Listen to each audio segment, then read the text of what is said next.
Thank you very much for this great honour. Thank you, AMA. Look, fancy getting inducted into the Hall of Fame for doing something that I've loved doing, you know. But if you told me when I was 15, when I got my first job in magazines as a copy girl on the Australian Women's Weekly, that my life would turn out the way that it has and I'd be here today, I wouldn't have believed you. It's been a fantastic time. I love magazines. I'm definitely a junkie. There has been a lot of negativity about our industry in recent times. And I would just like to address that for a minute. We have nothing to fear, as Franklin Roosevelt once said, but fear itself. And we've allowed our industry to be talked down. And no one's come out and defended it. Now, I do believe in digital publishing. I chair a digital publishing company here in Sydney called Red Oak. And there is no doubt in my mind that it's going to take us to an exciting new chapter of the magazine development. It will allow us to do things we've dreamt of doing. But I do not think print is going to disappear overnight. And some magazines and some titles are actually putting sales on.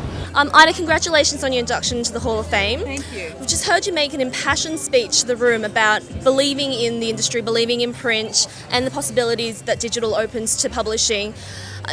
What's your main message to everyone who works in this industry?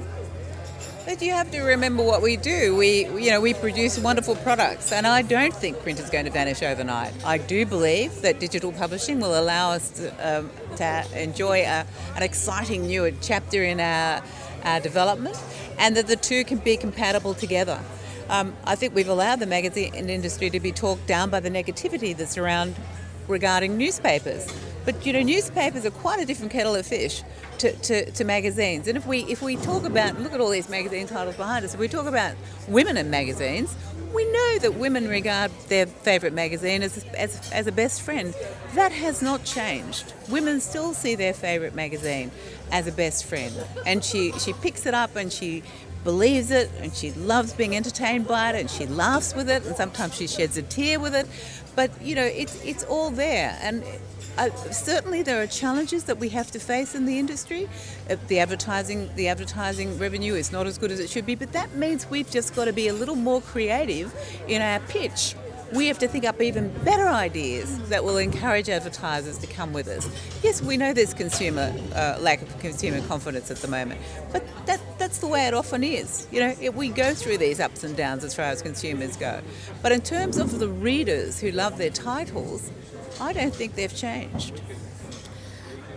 How do we change the narrative then with consumers, with advertisers, with media buyers? By fighting back, by speaking about the industry, by talking about the titles that are selling well. I judged the Maggie Awards last week, and that's for the covers, excellence in covers and publishing, and they're now out there for the consumers to cast their vote.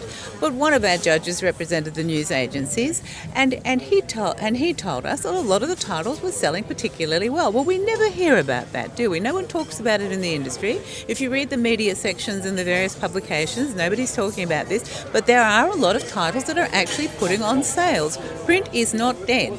Print is not going to vanish overnight.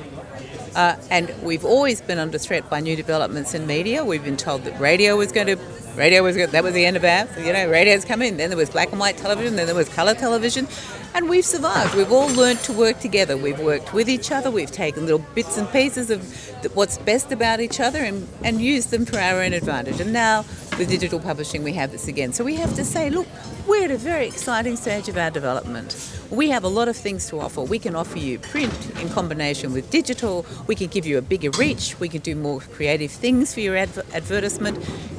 Come and sample. Come and have a look what we can do. But I can tell you right now that while digital advertising sells, so does print. I know a number of clients who have said to me, we know that print sells product, and that's why we're still in print. And what do you say to the young talent coming up through the ranks who might be a little bit scared off or threatened by what they've been reading and might be considering a different career path? Oh, you just have to believe in the future. There'll always be negativity about anything anybody does in life. When I started new magazines, for instance, when I started Clio, for instance, there were plenty of people who said it'll never work. A leading advertising genius at the time actually published a 10-point plan as to why Clio would fail. Well, it didn't fail because we understood the market. I think that is a challenge that those of us in publishing need to really understand our market very well. What does the reader want? We really have to really know as much as we can about that person. But for anyone younger coming into the industry, I can only say it offers you a wonderful future. And you're really only limited by your imagination in the magazine industry. And you've got to believe in it. There's always going to be a need for information. Consumer interest is always there. We have the ability to offer readers such a variety of reading because there are so many titles at our disposal. Wonderful. Congratulations again. Thank you so much. Thank you.